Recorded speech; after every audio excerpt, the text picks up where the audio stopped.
आपके हृदय में ये बात जीवन में नहीं आई तो चूक हो जाएगी। भगवान ने गीता जी में कहा अद्वेष्टा सर्वभूतानां।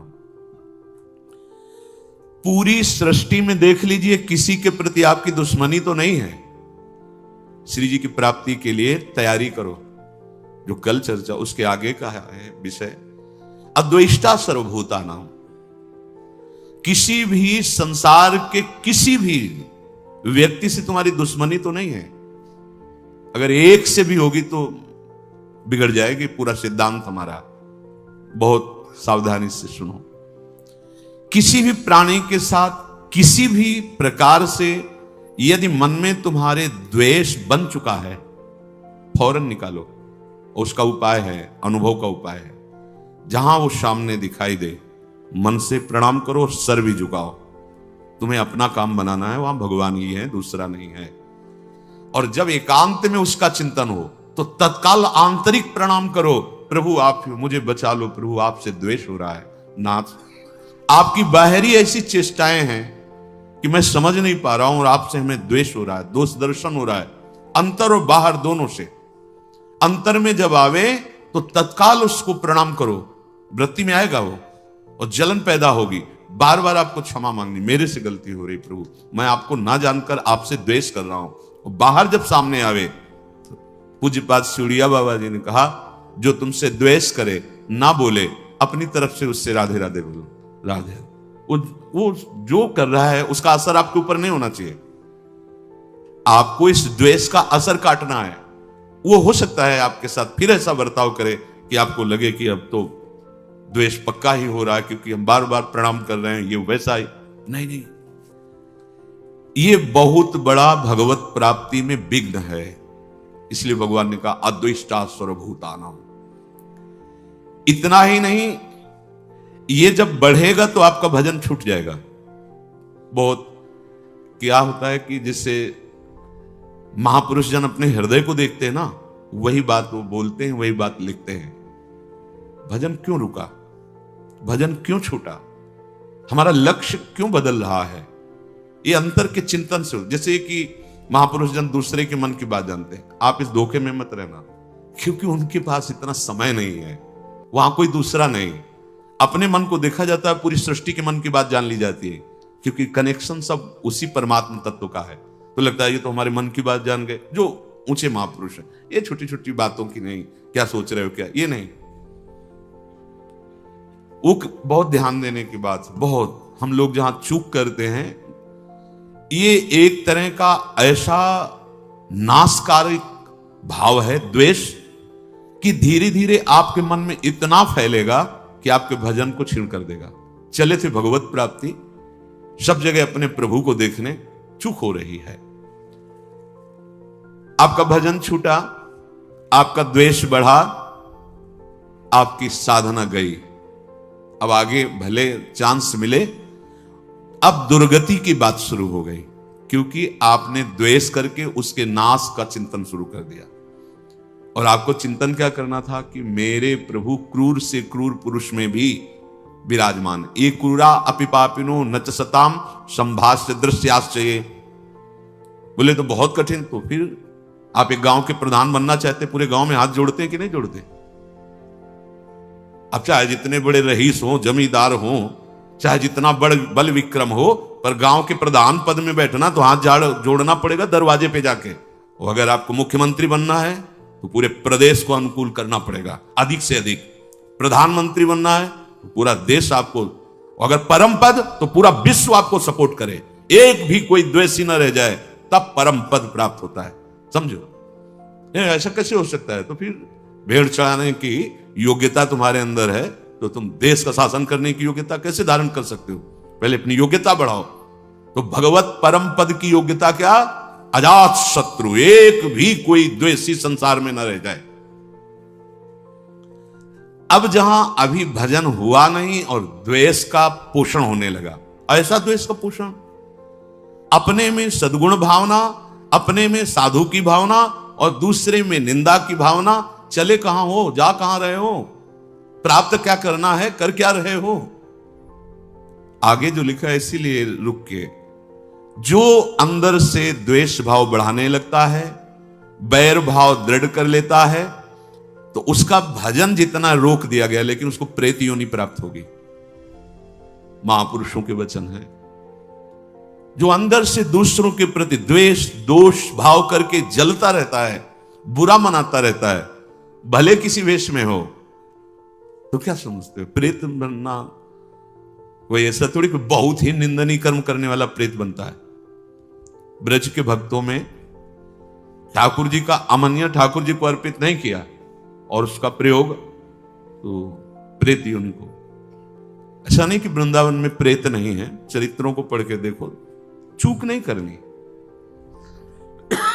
हाँ, ये जरूर है कि एक जन्म केवल, और तो काहे को भुगतोगे, काहे को परेशान होगे? देखो ना, यहां टांग टूट गई है, कीड़े पड़े हैं, वो सड़ रहा है, यहां भी तो देख रहे हो ना। अब यही का जीव है, अपराध कर लिया है, अब उसको पवित्र कर रही रजरानी, शरीर छूटेगा, श्री जी को प्राप्त हो जाए एक जन्म। तो काहे को इतना लंबा वियोग प्यारी जू से सहो? सुधार करना है तो सुधार करो ना। यदि तुम्हारे हृदय में भजन रुक गया, द्वेष बढ़ गया, और ये पक्का हो जाएगा, निंदा होने लगती है। पाप कर्म करने से भजन करने में विक्षेप पड़ने लगता है, लेकिन अपराध हो जाने पर भजन रुक जाता है। ये अपराध के अंतर्गत आता है द्वेष। ये बहुत सूक्ष्म विषय है और ये बहुत आयत रहता है हृदय में। वो बिल्कुल आपसे कुछ न कहे, लेकिन आपसे आगे बढ़ा जा रहा है, ये बर्दाश्त नहीं होगा और निंदा शुरू हो जाएगी। अरे आए काहे के लिए हो? क्या करने आए हो? क्या कर रहे हो? अपने से प्रश्न करो। क्या जानने आए हो? क्या पाने आए हो? उन्नति किसे कहते हैं? अवनति किसे कहते हैं? ये परिचय आप अपने अंदर देखो, बाहर थोड़ी देखना है। मेरी बात मान लेना, मैंने द्वेष करने वालों को, सिद्ध महापुरुष के वचन है, भीषण प्रेत बनते देखा है। एक, आपको इसमें संशय न हो इसलिए कह रहा हूं, एक बड़े धनी, उनके भाई आए और उन्होंने कहा कि हमें अगर कुछ लाख रुपए मिल जाएं तो अमुक अमुक व्यापार कर लेंगे, फिर धीरे धीरे वापस कर देंगे। उनको लगा कि ठीक है भाई, चलो ऐसा कर लेते हैं। उन्होंने दिया, और उनके तो मन में था ना कि मेरे भाई हैं, तो वापस नहीं किया, और उनका शरीर पूरा हो गया। जिन्होंने दिया था महात्मा ने, वो इसी योनि को प्राप्त हुए और स्वप्न में आकर एक विशेष किसी महापुरुष को बताया कि मेरे से गलती हो गई, आप कृपा करके किसी भी तरह शासन करके वहां से पैसा मंगवा करके संतों के भंडारा में लगा दीजिए, मेरी मुक्ति। जरा सा भी शास्त्र विरुद्ध बर्ताव, ऐसा नहीं कि आप मनमानी आचरण करते रहें और आप भगवत प्राप्त हो जाएं, या आप बड़े पद पे हैं तो मनमानी आचरण कर सकते नहीं।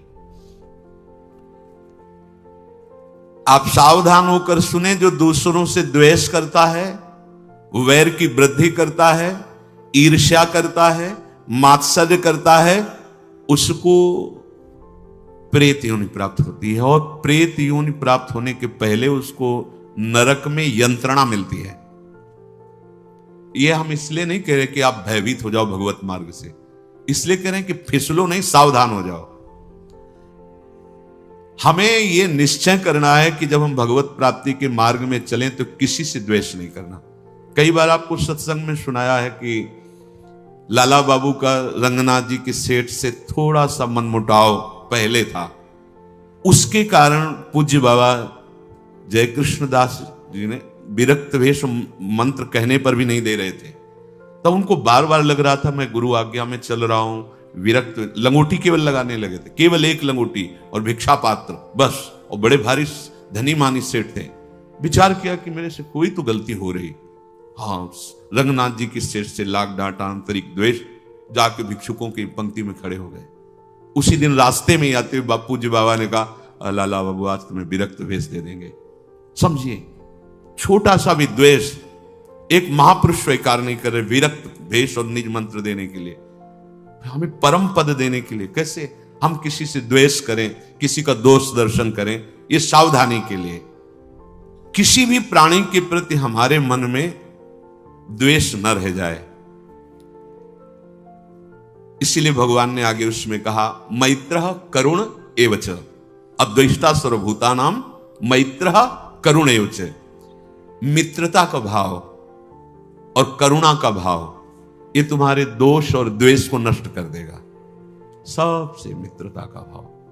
अब मित्रता का भाव यदि नहीं समझ पाओगे तो फंस जाओगे कि वो हमसे द्वेष कर रहा है, वो गलत आचरण में, अब हमको आदेश मिला है मित्रता का। मित्र कौन है हमारा? प्रभु श्री कृष्ण। सब में भगवत भाव। बाहरी लीलाएं नाथ आप जानो, हम उसके निर्णायक नहीं है। नारायण स्वामी तेरे भावे जो करो भरो बुलो संसार, नारायण तू बैठ के अपनो भवन में हाल। और करुणा, मैत्र करुणेयुच, अगर इस तरह से भाव नहीं समझ तो करुणा कि अभी भगवान की कृपा को नहीं समझ पा रहे हैं, इसलिए हे करुणा निधान आप इन पर कृपा करो, इनको सद्बुद्धि दो, ये आपके चरणों की प्रीति प्राप्त करें। आप अगर ऐसी भावना करेंगे बहुत जल्दी आपके अंदर द्वेष नष्ट हो जाएगा। दो तो बहुत जोर की बात है। पहली तो हमें प्रणाम करना है उनको, पहले तो ये बिल्कुल अहम गलित करने के लिए बहुत जरूरी है, और ये हमारे साथ होगा ही होगा। बहुत ज्यादा दूरी नहीं होगा, बहुत नजदीक होगा। ये प्रश्न बहुत नजदीक रखे जाते हैं। हो सकता है आपके सामने वाले कमरे में ही वो हो, या आपके बगल में ही बैठने वाला हो, ऐसे ही रखा जाएगा। ऐसा नहीं रखा जाएगा कि अगले मोहल्ले में, तुम इस गली से निकल जाओ कभी मिलेगा नहीं, ऐसा नहीं रखा जाएगा। रोज तुम्हें वहीं रहना है और वहीं सामने देखना है, तब तुम्हारा द्वेष नष्ट किया जाए, तब उपासना का भाव विवेक समझो कि काम कर रहा है। महाप्रभु चैतन्य देव जी श्री सनातन गोस्वामी को जब उपदेश किया तो इस उपदेश के बाद कहा कि इसके आगे और कुछ है ये हम नहीं जानते। बहुत सार की बात। जीवे दया नामे रुचि वैष्णव सेवा सेवन, जो भगवान कह रहे मैत्र करुणेयवच, ये भगवत प्राप्ति के मार्ग वाले उपासक का धन होता है। मैत्र करुणेयवच, सबसे भगवत भाव से मैत्री भाव। लेकिन निर्ममो, बहुत सावधानी इसी श्लोक में, मैत्र करुणेयवच निर्ममो निरहंकारा, करुणा करने पर कहीं अहंकार ना जाए कि तुम बड़े दाता हो, या तुम बड़े सहयोगी हो, या बड़े ज्ञानी हो, या तुम्हारी बुद्धि बहुत पवित्र है, ऐसा ना आ जाए। और मित्रता करने पर उससे ममता ना हो जाए। यह है युक्ति परमार्थ के उपासक की। मैत्र निर्ममों से, करुणा निरहंकार, अहंकार युक्त अगर करुणा है फंसा देगी। करुणा अहंकार से युक्त नहीं होनी चाहिए, निरहंकार। और मित्रता ममता से युक्त नहीं होनी चाहिए। अब करके दिखाओ, बिना ममता की मित्रता कोई भगवान का चतुर सुजान उपासक कर सकता है, अन्यथा नहीं। कैसे? आपसे मित्रता करेंगे तो आपकी याद आएगी, वो आपके हृदय में बैठे प्यारे से मित्रता करेंगे तो उसकी याद आएगी। सबसे मिलने के बाद एकांत बैठते ही जिसका ध्यान आए, तुमने उसी को पकड़ा है। अब देख लो, अगर कोई वस्तु व्यक्ति स्थान तो असर पड़ गया। प्रभु को भूल चुके थे, जब आप उससे मिल रहे थे तो उसी की झांकी पकड़ ली मन ने।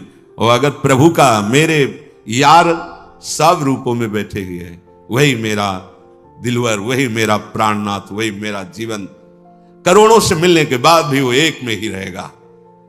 कहीं कोई ममता नहीं और कहीं किसी भी तरह की अहमता नहीं। अहमता ममता शून्य जीवन मुक्त महापुरुष परम पद का अधिकारी होता है। देखो आप सब उपासक हैं।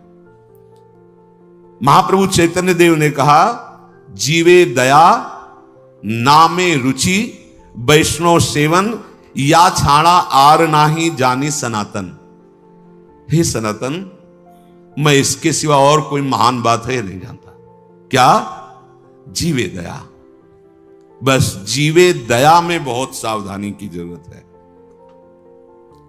अपने में किसी योग्यता का अनुभव होकर के, सामर्थ्य का अनुभव होकर, जो दूसरों को हेय दीन असहाय समझकर किया जाता है, शुभ कर्म भले हो सकता है लेकिन भगवत प्राप्ति का हेतु नहीं हो सकता।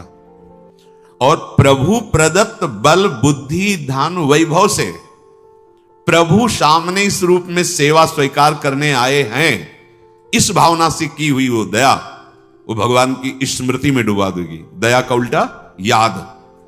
जिस दया में भगवान की स्मृति हट जाए, अपने अहम का पोषण होने लगे, शुभ कर्म हो सकता है लेकिन भगवद आराधना नहीं हो सकती। इसलिए दया याद के सहित होनी चाहिए। याद, मैं प्रभु की उपासना कर रहा हूं, प्रभु का दास हूं, मेरे सामने जो व्यक्ति आया है वो मेरे प्रभु आए हैं, मेरे पास जो कुछ है वो मेरे प्रभु का दिया हुआ है, तो दियम वस्तु गोविंदम तो भयमेव समर्थ। इसमें तो काम चलेगा परमार्थ का। और जरा भी जैसे भरत जी ने कि मैंने इस अनाथ बच्चे की रक्षा की, अगर मैं वहां ना होता तो ये जल प्रवाह में मर जाता, अगर अब मैं इसे छोड़ देता हूं तो गोल बांध करके भेड़ी आदि जो घूमते वो खा जाएंगे, मेरा कर्तव्य है। मैं इसके भूल गए कि जिस हरि की प्राप्ति के लिए अपने परिवार, राज परिवार, राजकुमारों का पूर्ण समर्पण कर दिया कि वो हरि देखेंगे, वो इस बच्चे को इतनी आसक्ति हो गई कि याद छूट गई। पढ़ के भागवत देख लो, याद छूट गई हरि की और याद में आ गया हिरन, तो अगला जन्म हुआ हिरन का। जीवे दया, दया कौन सी? जो याद युक्त हो, ये याद हो कि हम किसकी सेवा कर रहे हैं, अपने प्रभु की, और ये याद हो कि मैं हूं कौन, प्रभु का दास, और ये याद हो कि मेरा कर्तव्य क्या है, हर समय भगवत स्मृति में रहना, भगवत, तब तो ठीक। दया बिना साधु कसाई, और दया करी तो आफत आई। बहुत संभाल के इस दया, सबसे पहला परम कर्तव्य धर्म उपासक के हृदय में हृदय द्रवित होता है तो दूसरों को सुख देने का आता है। इस पर अगर तो फिर वो फिसल जाएगा।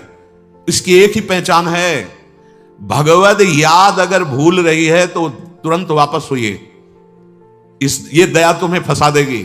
और जिसमें स्मृति चल रही भगवान की और सामने भगवत भाव है, और आप जिस वस्तुओं से सेवा कर रहे हैं वो भी भगवान की दी हुई, आप इसी से परम पद प्राप्त कर लेंगे। अब ये चतुरता भगवान के भक्तों के संग से, भगवान की आराधना से बुद्धि में आती है। नामे रुचि,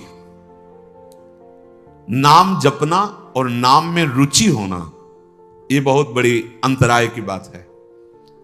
जिससे नाम जपते हैं हमारा कल्याण हो जाए, हमारे पाप नष्ट हो जाएं, दुख मिट जाए, बहुत अच्छा है, प्रशंसनीय है। इसी भाव से चलो, तुम्हारा मंगल हो जाएगा। पर यहां जो कह रहे हैं वो इस भाव का नहीं है कि पाप नष्ट हो जाए, हमारा दुख मिट जाए, नहीं, ये रुचि। जैसे बहुत कई दिनों का प्यासा व्यक्ति हो तो उसकी पानी में रुचि प्रकट हो जाती है, और मुझे रबड़ी दो तो अच्छा नहीं लगेगा, पानी। ऐसे हमारी रुचि नाम में हो। कब जानेंगे नाम में रुचि? देवर्षि नारद जी, तदर्पिता अखिलाचारिता तद्स्मरणेन परम व्याकुलते। हमारा हृदय अगर नाम छूटने लगे तो व्याकुल होने लगे तो जान। गोस्वामी श्री तुलसीदास जी दोहावली में कहते हैं, तुलसी प्रीति प्रतीति सो राम नाम जप जाग, किए होई विधि दाहिनो, देई अभाग्य ही भाग। सब परेशान है, मेरा भाग्य बड़ा दुखद है, मेरे भाग्य में क्या लिख गया, जैसे लोग चल पूरा जीवन हो गया दुख भोगते हुए। ये गोस्वामी जी कहते, तुम मेरी बात पर विश्वास करो, इसी विश्वास से प्रेम प्रकट हो जाएगा। यदि तुमने नाम जप रूपी यज्ञ शुरू कर दी तो तुम्हारे जो भाग्य में लिखे हुए अंक है ना, दुख देने वाले, महान संकट, विपत्ति, पराजय, हम बहुत प्रयास करते हैं लेकिन सफल नहीं हो पाते। हम ऐसा, तुम्हारा प्रयास ही क्या है? असत प्रयास। कहीं गंदे जल से हाथ तुम पवित्र कर सकते हो क्या? असत प्रयास से असत कर्मों को काटकर उन्नति को प्राप्त हो सकते हो क्या? नहीं। तो सत प्रयास करो। क्या सत प्रयास? बोले राम नाम जप जाग, जप यज्ञ, नाम जो हमारे प्रभु का नाम है, आप उसे क्या होगा? बोले तुम्हारे पहला काम करेगा, भाग्य पलटेगा तुम्हारे। जो तुम्हारा भाग्य बन चुका है ना, महान दुख भोगना, बार बार क्लेश, शांति, ये नाम जब तुम्हें प्रदान करेगा। किए होई विधि दाहिनो, दे अभागे ही भाग। जो हमारे प्रतिकूल सब कुछ है ना, वो सब दाहिने अनुकूल हो जाएगा, केवल नाम जप करके देख लो। ऐसे भाग्यवान बन जाओगे कि तुम जिसे देख लोगे, छू दोगे, उसके वाम भाव सब नष्ट हो जाएंगे।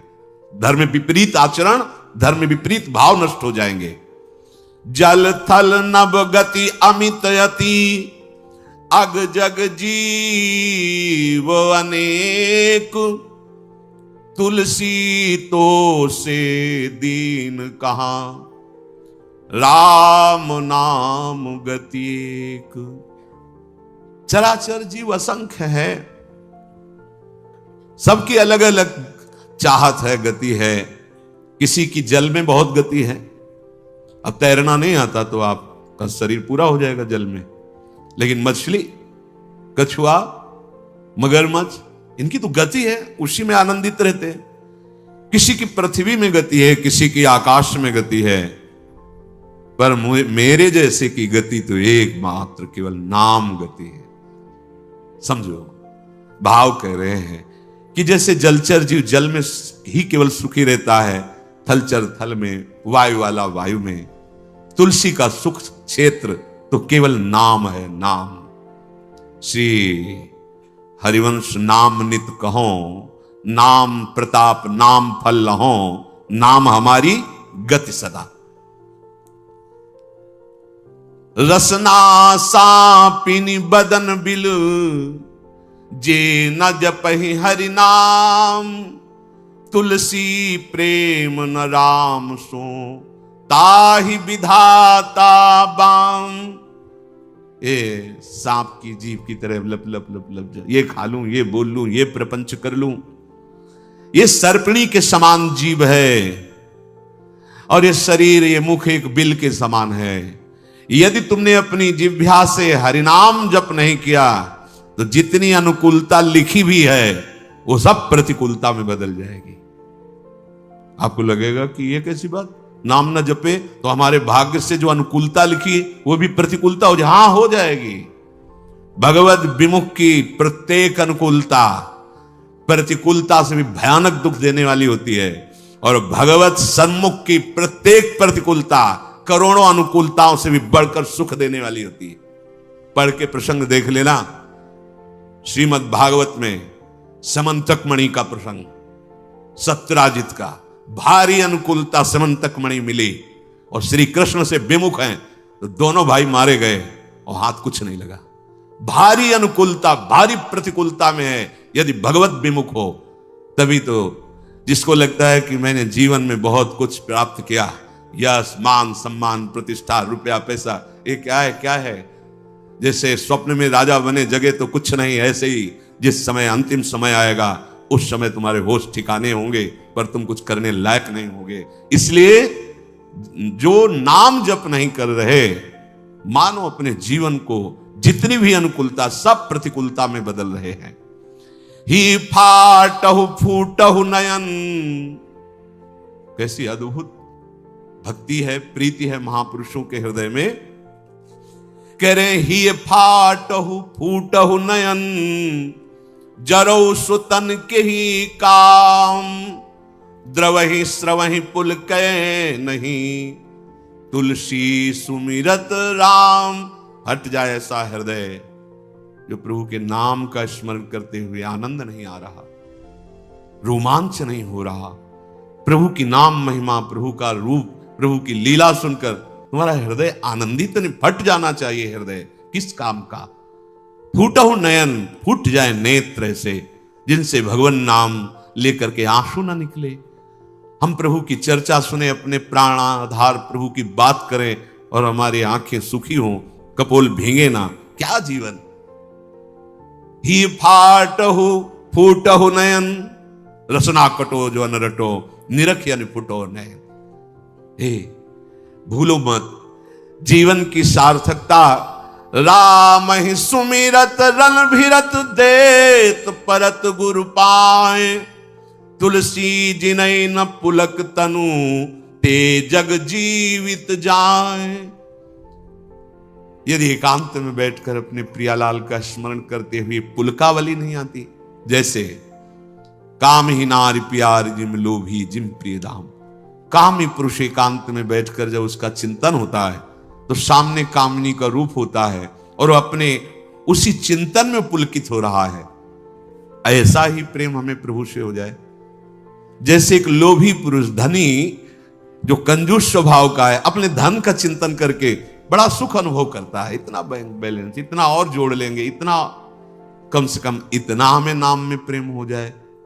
गोस्वामी जी कह रहे, जो गुरुदेव भगवान को प्रणाम करते समय, प्रभु का नाम सुमिरन करते समय और दूसरे की सेवा का अवसर आने के समय उत्साहित नहीं हो जाते हैं, एक प्रफुल्लता, अहो भाग्य, गुरु चरणों में प्रणत होने का सौभाग्य, अहो भाग्य, आज इस बीमार शरीर की सेवा करने का सौभाग्य, अहो भाग्य, आज हमें भगवत यश गाने का सौभाग्य, नाम कीर्तन करने का सौभाग्य। बोले जिनके ऐसे समय में पुलकावली नहीं आती, आनंद नहीं आता, तो धिक्कार है उनके जीवन को, वे जीवित मृत के समान है। नाम, जीवे दया, नामे रुचि और वैष्णव सेवा। ये जो वैष्णव सेवा है, इसको हम इस भाव में ले लेते हैं कि खिला पिला दिया या वस्त्र दे दिया तो ये वैष्णव सेवा हो गई। ये एक बाह्य सेवा का अंग है, इसे पूर्ण सेवा नहीं कहते।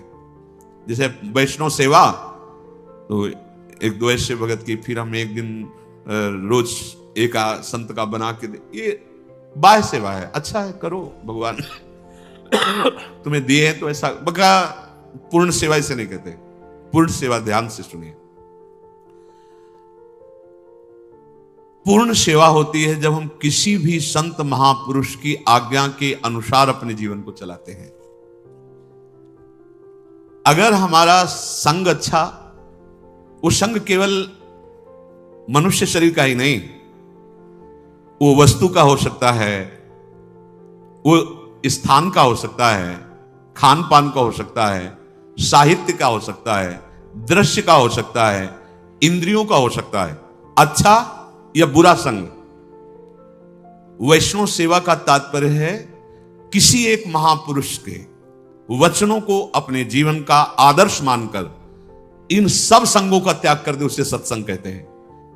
क्या संग? वस्तु, खान पान, स्थान, साहित्य, दृश्य, इंद्रिय चेष्टा, जो हमें प्रभु से विमुख कर दे, वो वस्तु, वो खान पान, वो दृश्य, वो साहित्य, वो संग, वो स्थान, वो बुरा है, वो असत संग है। वो कोई भी हो, किसी भी बेस में हो, बहुत ध्यान से देखना। वैष्णव सेवा का तात्पर्य है किसी भी महापुरुष के, उसके वचनों के अनुसार, क्योंकि हम सबके वचन तो एक साथ पालन नहीं कर सकते, तो किसी एक महापुरुष को अपना आदर्श प्रत्येक उपासक मानता है। एक जीवन में आदर्श महापुरुष होते हैं। जैसे संन्यास मार्ग में चले तो पूज्यपाद सिवड़िया बाबा जी, सबकी सुनना है, पर साथ में जैसे औषधि रखी जाती है, ऐसे पूज्यपाद उड़िया बाबा के उपदेश नामक ग्रंथ जीवन में साथ रहा है।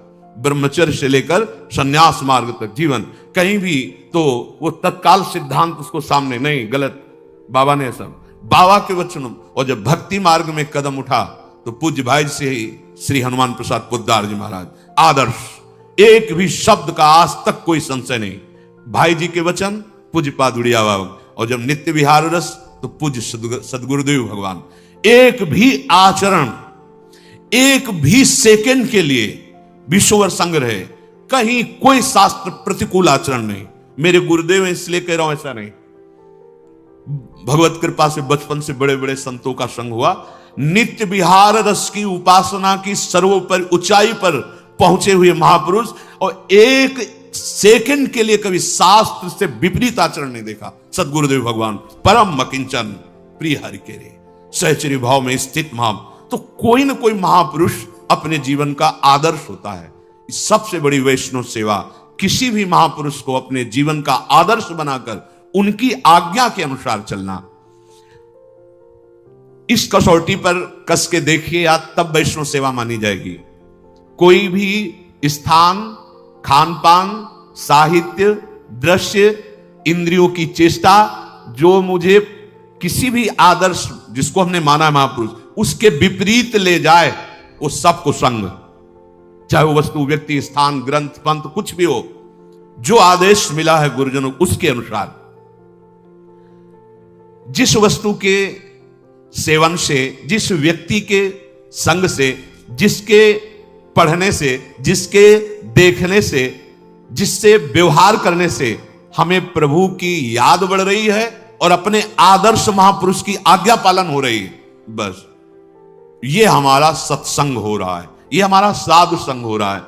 तुलसी सो सब भांति परम हित, पूज्य प्राण ते प्यारो, जासो होए स्नेह राम पद, ये तो मतो हमारो। मीरा जी के लिए ये गोस्वामी जी तुलसीदास जी ने बहुत ध्यान देने योग्य बात है।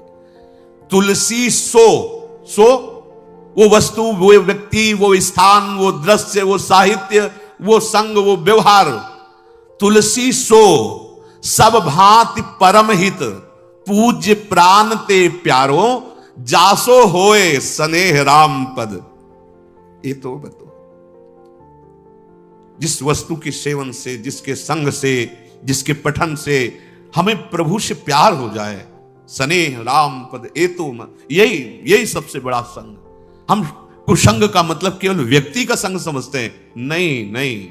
हर वस्तु, व्यक्ति, स्थान, वो जिसके संग से हमारे प्रभु प्रीति छूटे, प्रभु का स्मरण छूटे, हमारे गुरुजनों का आदर्श छूटे, जो हमें आज्ञा करी, वो कुसंग है। उसका सर्वतो भाव त्याग कर देना चाहिए। यदि बड़े से बड़ा अपमान, बहुत ध्यान देना, बहुत अमृतमयी बात है, बड़े से बड़ा अपमान, बड़े से बड़ा दुख तुम्हें भगवान की याद में डुबो दिया, तो धन्य है वो अपमान और धन्य है वो दुख, और धिक्कार है उस सम्मान और सुख को जिसने भगवान की विस्मृति करा दी। बात पकड़ो। तुलसी सो सब भांति परम हित, पूज्य प्राण ते प्यारो, वही प्राणों से प्यारा। मनो भयानक दुख है, लेकिन राधा राधा राधा तो बलिहार है इस दुख की, जो राधा राधा रटा रहा है। बलिहार है उस तिरस्कार, अपमान, निंदा की, जिसने मुझे भगवान का मार्ग दे दिया। और धिक्कार है उस सम्मान और दुलार और उस प्यार को, जिसने प्रभु से विमुख करके भोगों में फंसा दिया। बात को समझो। साधु सेवा या गुरु सेवा या वैष्णव सेवा का अर्थ क्या है? उनकी आज्ञा पर चलना, और उनकी आज्ञा से हमें कोई गिरा दे, वो कोई भी हो। आप कहां सतबार महेशु, तजौ न नारद कर उपदेशु। यह है साधु सेवा, यह है वैष्णव सेवा। यदि बड़ा से बड़ा दुख हमें हमारे प्रभु हरि के चरणों में बैठाल दे, तो इससे बड़ा सुख क्या हो सकता है? और सच्ची मानो, ये दुख ही एक औषधि ऐसी है जो एक रास्ता खोलती है हरि का, लेकिन माया ऐसे बंद रखती है और इधर ही भटकाती। जब हर जगह ठोकर मिलती है, तब उसे अपने उस यार की याद आती। कोई है जो अहतुकी प्यार करने वाला है, तो कौन है? वो हरि है, वो कृष्ण है। देख लो, जब चिंतामणि की ठोकर लगी तो बिल्व मंगलाचार्य बन गए। हाँ, जहां आसक्ति होती है और वहां अपमान और तिरस्कार मिलता है, तो हरि का दरवाजा खुल जाता है। आ जाओ मेरे पास। कितने कृपालु है। मुझे हृदय से उस परिस्थिति का, उस दुख का, उस अपमान का स्वागत करना है जो मुझे प्रभु की याद में डुबो दे।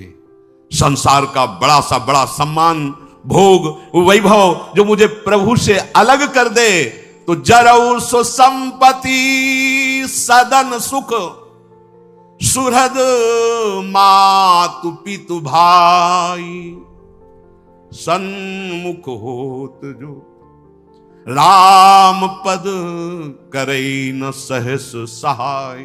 आग लगे ऐसी संपत्ति में, ऐसे सम्मान में, ऐसे पद में और ऐसे प्यार दुलार में, चाहे वो कोई भी हो, जो मुझे मेरे भगवान से विमुख कर दे, तो आग लगे ऐसे संबंध में। जरऊ सो संपत्ति सदन सुख, भारी से भारी संपत्ति, भारी से भारी गृह सुख, और सुहृद मातु पितु भाई। प्रहलाद जी पिताश्री कह के साष्टांग प्रणाम किए थे हिरण्यकश्यप को।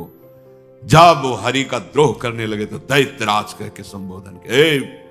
दैत्यराज, बिल्कुल भय नहीं।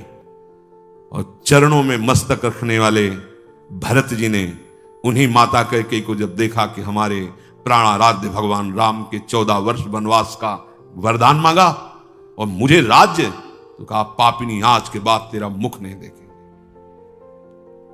प्रणाम करके पैर छूकर सभा में बैठते थे विभीषण जी। जब राम द्रोही देखा, चल पड़े, अब तेरा विनाश निश्चित है। और ललकार करके समरांगण में युद्ध किया। रामादल की तरफ से रावण से युद्ध किया कि नीच पापी, ऐसे शब्दों का संबोधन किया जो विश्व प्रतापी रावण विभीषण जी ने। परम पूज्य गुरुदेव का पद होता है। जब वामन भगवान के समर्पण के लिए रोक दिया तो गुरुदेव की बात छोड़ दी और भगवान की बात को तजु पिता प्रहलाद विभीषण बंधु भरत महातारी गुरु बल तजु कंत ब्रज बनितन भी मुद मंगल जरौ संपत्ति सदन। इस बात को अंदर समझो। वो विपत्ति गले लगाने लायक है जिसमें याद आवे राधा राधा राधा। अब तो आपके सिवा कोई नहीं रहा।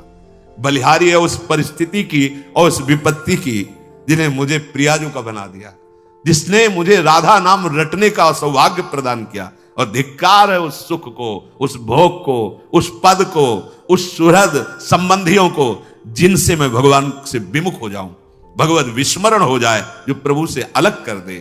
जरौ संपत्ति सदन सुख सुहृद मातु पितु भाई सन्मुख होत जो राम पद करे न सहस सहाय। वो सब सुख आग लगाने लायक हैं जो हमें प्रभु से विमुख कर दे। इसलिए साधु संग या वैष्णव सेवा का स्वरूप यही कि हम उनकी आज्ञा के अनुसार अपने जीवन को इस कसौटी पर कसते रहें कि किस वस्तु व्यक्ति स्थान के संग से प्रभु का विस्मरण होता है, किस वस्तु व्यक्ति स्थान के संग से प्रभु का स्मरण होता है। जिससे विस्मरण होता है वो कुसंग और जिसमें स्मरण होता है उसे सत्संग। आज के सत्संग का सार, जैसे प्रिया प्रीतम का परस्पर कभी वियोग नहीं होता, प्रिया प्रीतम वृंदावन का वियोग नहीं होता, ऐसे ही हमारा कभी प्रिया प्रीतम और वृंदावन से वियोग नहीं हो सकता यदि हम किसी से द्वेष ना करें, किसी के दोषों का वर्णन न करें, क्योंकि पर दोष दर्शन पर निंदा यही हमें प्रभु से विमुख करती है। और सबसे जीवन का परम लाभ हम किसी महापुरुष के वचनों पे अपने जीवन को कसौटी पे रख ले। ये हृदय से देख लो, किसी एक महापुरुष को अपना आदर्श मान लो, फिर किसी की नहीं सुनना, उसके वचनों के अनुसार तो आप लक्ष्य तक पहुंच जाएंगे। क्योंकि विभिन्न भावों वाले जन हैं, सब सत्य हैं, सब सत्य भगवान की उपासना में है। एक भाव वाला सब दूसरे भाव का हो सकता है तुम्हें खंडन करता दिखाई दे। इसलिए सुने सबकी, किसी एक आदर्श महापुरुष को अपने जीवन का चरित्र नायक बनाकर उनकी आज्ञा के अनुसार चले।